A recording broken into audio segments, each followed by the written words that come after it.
मेरे प्यारे बच्चों, आज हम एनसीईआरटी रिमझिम 2 पाठ 7 पढ़ेंगे, जिसका शीर्षक है मेरी किताब। तो चलिए पढ़ना शुरू करते हैं। आप भी मेरे साथ पढ़ने का अभ्यास कीजिए। पाठ है 7, मेरी किताब। माँ ने वीरू को एक संदेश देकर अपनी बहन के पास भेजा। मौसी ने प्यार से वीरू को अंदर बुलाया और बैठक में ले गई। बैठक में कदम रखते ही वीरू अचरज से ठिठक गई। उसने सोचा, बाप रे, इतनी सारी किताबें। अब वीरू है ना, एक ये लड़की है वीरू, वो उसकी मम्मी ने क्या भेजा, उसको संदेशा देकर भेजा अब उसकी मौसी के पास, यानी उसकी मम्मी की बहन के पास।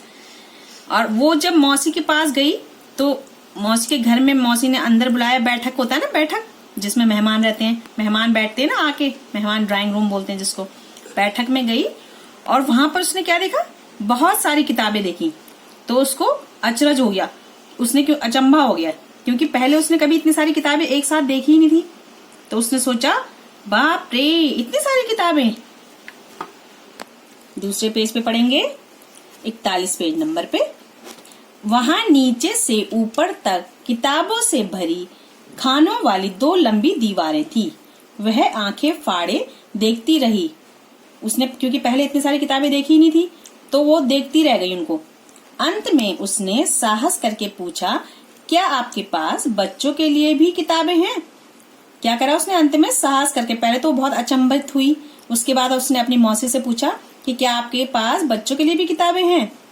मौसी ने कहा, हाँ, यह देखो, यह वाला खाना और यह वाला। मतलब उसको दोनों खाने दिखाए, अलग अलग खानों में अलग अलग किताबें रखी थी और दोनों खाने दिखाए। तो वीरू ने हैरानी से कहा, इतनी ढेर सारी किताबें, मेरे पास तो इतनी किताबें नहीं हैं। मौसी ने कहा, यदि तुम चाहो तो मैं पढ़ने के लिए तुम्हें कुछ किताबें दे सकती हूँ। तुम्हें किस तरह की किताबें सबसे अधिक पसंद हैं? तो मौसी ने वीरू को पूछा कि जो तुम्हें किताब चाहिए तुम उसे पसंद कर सकती हो। तो मौसी ने बोला, तुम्हें किस तरह की किताबें पसंद है ना? वीरू ने धीरे से कहा, मुझे मालूम नहीं। मौसी ने एक किताब निकालकर वीरू को पकड़ाई और कहा, तुम यह किताब पढ़कर देखो। वीरू घबराकर पीछे हटी और बोली, बाप रे, यह तो बहुत मोटी है। बहुत मोटी किताब होती है ना, तो आपको भी डर लगता है कि इतनी मोटी किताब कैसे पढ़ेंगे हम, है ना? मौसी ने सुझाव दिया, अच्छा तो फिर शायद ये वाली ठीक रहेगी। तो मौसी ने फिर उसको दूसरी किताब दी और फिर बोली कि देखो इसको, ये क्या तुम्हारे लिए ठीक है? वीरू बोली, यह बहुत बड़ी है, मेरे बस्ते में नहीं आएगी। तो वीरू ने जवाब दिया, यह तो बहुत बड़ी है, मेरे बस्ते में, बस्ता होता है ना बैग, उसमें नहीं आएगी।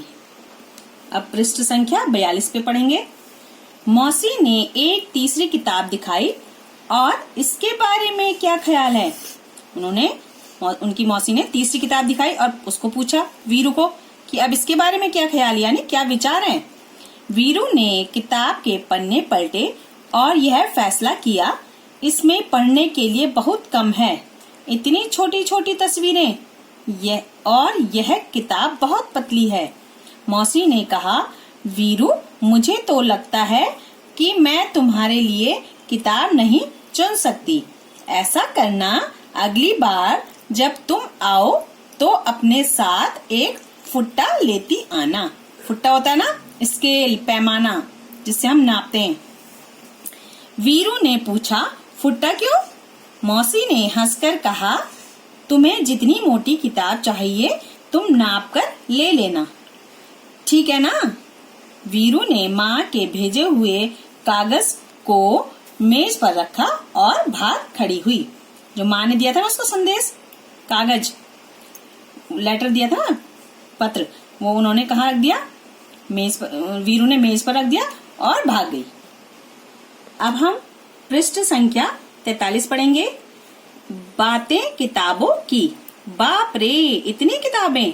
पहला प्रश्न इसमें पूछा गया है, क्या तुमने भी बहुत सारी किताबें एक साथ देखी हैं क्या? कहाँ देखी है? तो उसका उत्तर है हाँ।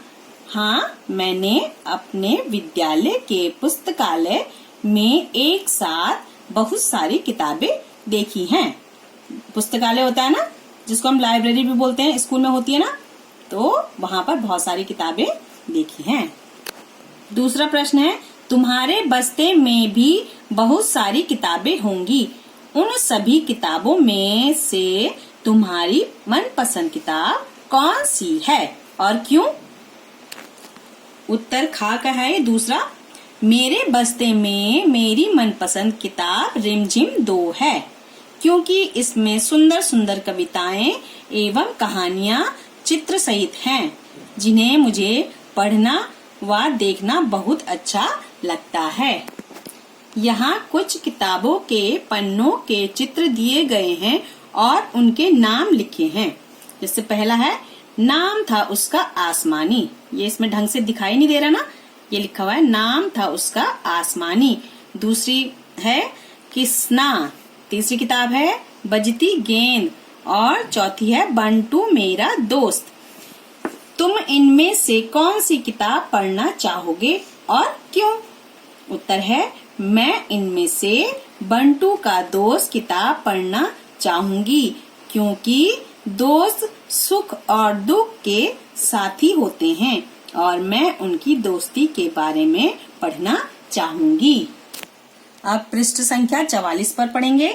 नाप तौल का है, मौसी ने वीरू को फुट्टा लाने के लिए क्यों कहा?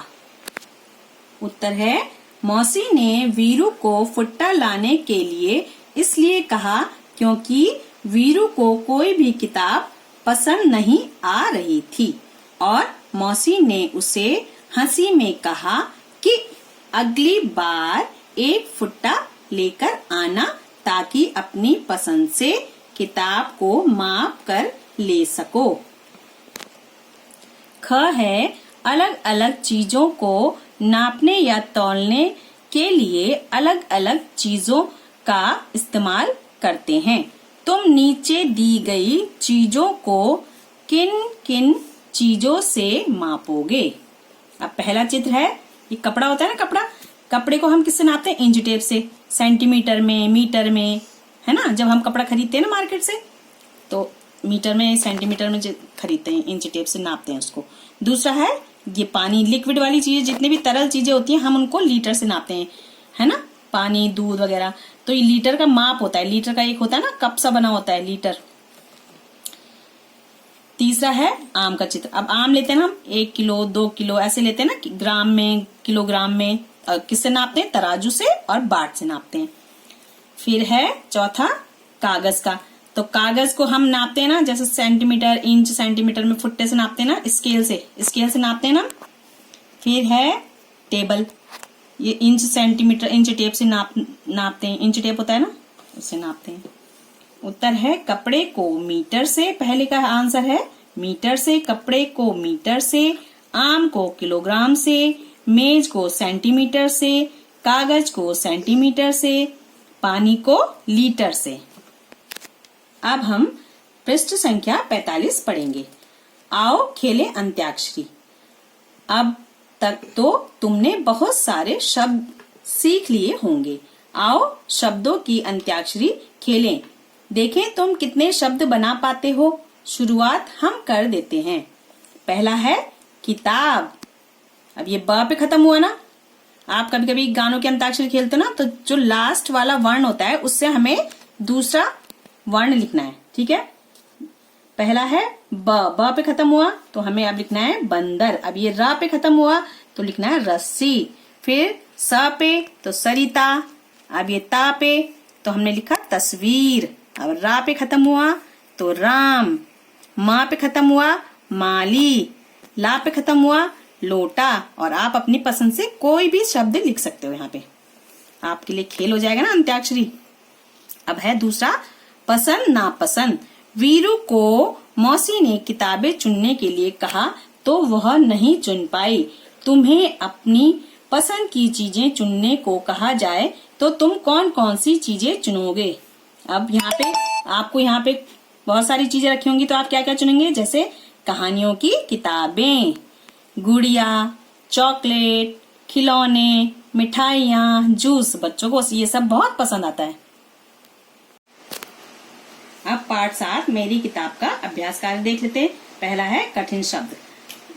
पहला है माँ। माँ आ की मात्रा चंद्र बिंदु माँ। दूसरा स अंक की मात्रा द ए की मात्रा श संदेश। तीसरा है माँ औ की मात्रा सा ई मौसी। चौथा बा ए ठ क बैठक। पांचवा वा ई रा ऊ वीरू। छठा ठ इक ठ क ठिठक। सातवां आ चंद्र बिंदु खा ए की मात्रा अंक की मात्रा आंखें। आठवां ब आधा च पूरा च ओ अंक की मात्रा बच्चों। नवा हा ए की मात्रा र आ ना ई हैरानी। 10वां प क ड़ आ ई पकड़ाई। 11वां है घबरा आ कर घबरा कर। 12वां है माँ औ स ई मौसी। 13वां है फ ए स ल आ फैसला। 14वां त स व ई र ए अंक की मात्रा तस्वीरें। 15वां है फ छोटों की मात्रा नुक्ता ट आधा ट पूरा ट आ फुट्टा। अब इसके शब्द अर्थ देखते हैं। पहला है स आ अंग द ए श संदेश। संदेश का अर्थ होता है समाचार। दूसरा है ब ए ठ क बैठक। इसका अर्थ है बैठने का कमरा। तीसरा है सुझाव। सुझाव का अर्थ है सलाह। चौथा अचरज। अचरज यानी हैरान। पांचवा साहस। साहस का अर्थ है हिम्मत। छठा का शब्द है मालूम। इसका अर्थ होता है पता होना। सातवां है फुट्टा। इसका अर्थ होता है पैमाना। आठवां फैसला। फैसला का अर्थ होता है निर्णय। नवा तस्वीर। तस्वीर का अर्थ है चित्र। ख्याल। ख्याल का अर्थ है विचार। अब आगे देखते हैं किसने अपने मन में सोचा अथवा किसने कहा। अब वीरू ने भी अपने मन में सोचा था ना, और मौसी ने कहा था, कभी वीरू ने कहा। तो आपको बताना है किसने क्या सोचा और किसने क्या कहा। पहले क है बाप रे इतनी सारी किताबें। तो किसने कहा था? उत्तर लिखेंगे वीरू ने। ख है हाँ। हाँ यह देखो, यह वाला खाना और यह वाला खाना। तो जब मौसी दिखा रही थी ना, तो दिखा रही थी ना किताबें अलग अलग खानों वाली, तो मौसी ने।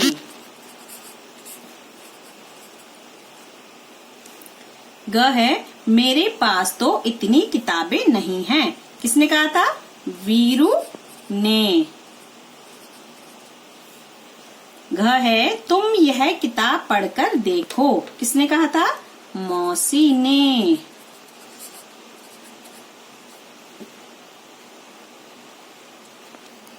अब है निम्नलिखित शब्दों को उचित स्थान में भरिए। अब ये मैंने शब्द दिए हुए हैं संदेश, मौसी, हंसकर, तस्वीरें। आपको सही जगह पर सही शब्द लिखना है। पहला है डैश ने सुझाव दिया। तो किसने सुझाव दिया था? मौसी। मौसी ने सुझाव दिया। फिर है दूसरा वीरू डैश लेकर मौसी के पास गई। तो यहाँ देखना है हमको संदेश। संदेश लेकर मौसी के पास गई। तीसरा है मौसी ने डैश कहा। तो क्या कहा? संदेश हो गया, मौसी हो गया। अब हंसकर क्या कहा? हंसकर। हंसकर कहा। चौथा है इतनी छोटी छोटी। अब एक बच गया आपके लिए, ये वाला तो आपके लिए बहुत ही आसान हो जाता है। तस्वीरें। अगला है सही शब्द पर सही का निशान लगाओ। पहला है वीरू को एक संदेश देकर भेजा। किसने भेजा? पापा ने या माँ ने? तो आपने कहानी पढ़ी थी ना, तो बताइए। हाँ वेरी गुड, माँ ने। दूसरा है मौसी वीरू को अपने साथ कहाँ ले गई? बाजार ले गई या बैठक में? तो बताइए। बैठक में। बहुत सुंदर। तीसरा है वीरू क्या फाड़े देखती रही, आंखें या किताबें? तो बताइए, आंखें। बहुत सुंदर। चौथा है मौसी ने क्या लाने को कहा, लोटा या फुट्टा? बताइए। वेरी गुड, बहुत सुंदर, फुट्टा। नीचे लिखे प्रश्नों के उत्तर लिखो। पहला प्रश्न है माँ ने वीरू। प्रश्न 1, माँ ने वीरू को कहाँ भेजा? उत्तर लिखेंगे, माँ ने वीरू को संदेश देकर अपनी बहन के पास भेजा। दूसरा है प्रश्न, वीरू ने बैठक में क्या देखा? उत्तर है, वीरू ने बैठक में किताबों से भरी खानों वाली 2 लंबी दीवारें देखी। तीसरा प्रश्न है, अंत में वीरू ने साहस करके क्या पूछा? उत्तर है, अंत में वीरू ने साहस करके मौसी से पूछा कि क्या आपके पास बच्चों के लिए भी किताबें हैं? चौथा प्रश्न है, मौसी ने वीरू को अगली बार क्या लाने को कहा? उत्तर है, मौसी ने वीरू को अगली बार फुट्टा लाने को कहा। पांचवा प्रश्न है, माँ के भेजे हुए कागज को वीरू ने कहाँ रखा?